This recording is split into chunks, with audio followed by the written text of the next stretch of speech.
agus muragweeb maidin. Dear thoughts are in my mind, and my soul soars enchanted as I hear the sweet lark sing in the clear air of the day.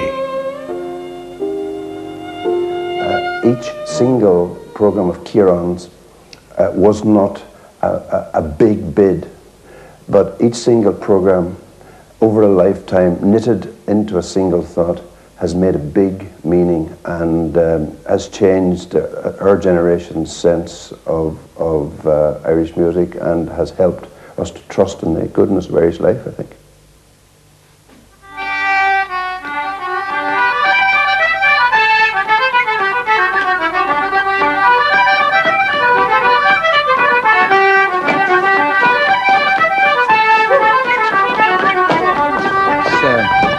So special about Clare music, Clare musicians?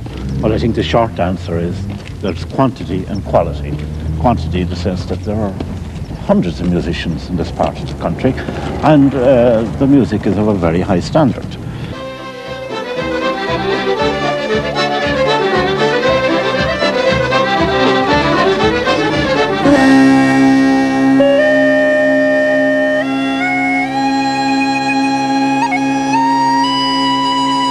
Rita collected, as well as collecting the music, he collected the performers, the people who were actually performing the music as it was.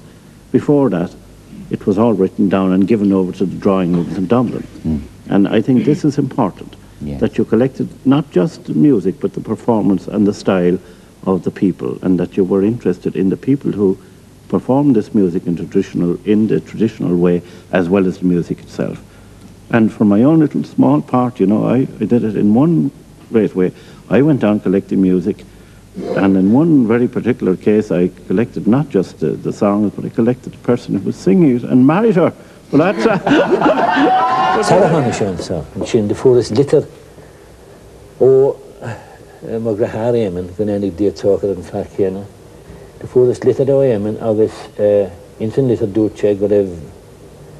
Und Sarah vi lutige, Ciarán Mac Mathúna, Macanta, agus Galanta, agus Even, agus Alin, agus Flahúl, agus nuair a bhí an litir léite gom de cepas god of neve nua ag tachtan ar mesk. He has natural authority. He is the radio voice of our generation. Well, Seamus Heaney's summing it up there, I reckon, Ciarán.